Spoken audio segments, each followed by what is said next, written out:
World cup 2026 அஃபிஷியலா முடிஞ்சிருச்சு. அதோட best 11 தான் இந்த வீடியோல பார்க்க போறோம்.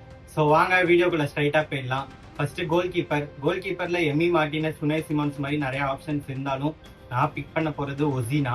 இந்த டோர்னமெண்ட்ல ரொம்பவே இம்ப்ரெசிவா இருந்திருக்காரு. அகேன்ஸ்ட் ஸ்பெயினா இருக்கட்டும், அர்ஜென்டினாவா இருக்கட்டும், ஒரு சூப்பரான பெர்ஃபார்மன்ஸ் போட்டாரு. அது மட்டும் இல்லாம ஆன் த ஃபீல்ட்ல ஒரு ட்ரூ லீடரா இருந்தாரு. ஸோ இந்த கோல் கீப்பர் பொசிஷனுக்கு நான் ஒசினா பிக் பண்றேன்.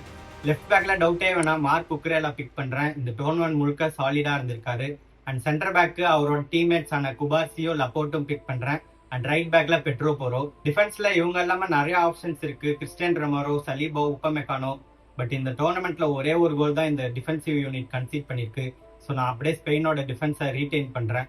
அண்ட் மிட்ஃபீல்ட்ல player of the tournament Rodri. ஸ்பெயினுக்கு ஒரு முக்கியமான பிளேயரா இருந்திருக்காரு. கேமை டிக்டேட் பண்றதா இருக்கட்டும், டெம்போவை கண்ட்ரோல் பண்றதா இருக்கட்டும். ராட்ரி இந்த டோர்னமெண்ட்ல ஸ்டாண்ட் அவுட் மிட்ஃபீல்டரா இருந்திருக்காரு. அவரு கூட இன்னொரு மிட்ஃபீல்டரா ஜூட் பெல்லிங்ஹாம் நான் பிக் பண்றேன். இங்கிலாந்துக்கு ஒரு வெப்பனா இருந்தாரு. நாக் அவுட்ஸா இருக்கட்டும், குரூப் ஸ்டேஜஸா இருக்கட்டும், சூப்பரா பெர்ஃபார்ம் பண்ணாரு. ஸோ ஜூட் பெல்லிங்ஹாம் நான் பிக் பண்றேன். நம்பர் 10 ரோல்லையுமே நிறைய ஆப்ஷன்ஸ் இருக்காங்க. Dani Olmo, Enzo Fernandez. But நான் பிக் பண்ண போறது மைக்கேல் ஒலிசே.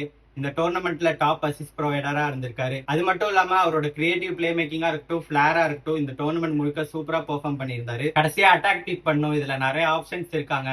இருந்தாலும் லெஃப்ட் விங்கர்ல golden boot winner Kylian Mbappe. இவருக்கு எக்ஸ்பிளனேஷனே தேவை கிடையாது. அண்ட் ஸ்ட்ரைக்கரா ஹாலண்ட் பிக் பண்றேன். நார்வே டீமுக்கு ஒரு சக்சஸ்ஃபுல்லான ரன் கொண்டு வந்ததுக்கு முக்கியமான காரணமா இருந்தார் ஹாலண்ட். ஸோ ஸ்ட்ரைக்கரா ஹாலண்ட் பிக் பண்றேன். அண்ட் கடைசியா ரைட் விங்ல ஆர்சனலோட கோட் பக்கயோ சாக்கா பிக் பண்றேன். இந்த டோர்னமெண்ட்ல ஒரு ஹேட்ரிக் அடிச்சிருந்தாரு, பயங்கரமா பெர்ஃபார்ம் பண்ணியிருந்தாரு. சும்மா ஒரு ஃபன்னுக்கு தான் சொன்னார். Right விங்ல Messi. ஸோ இதுதான் என்னோட வேர்ல்ட் கப் பெஸ்ட் 11. ஸோ இதுல என்ன சேஞ்சஸ் மேக் பண்ணலாம்னு நீங்க சொல்லுங்க. அண்ட் கமெண்ட்ல உங்களோட பெஸ்ட் 11 என்னன்னு கண்டிப்பா சொல்லுங்க.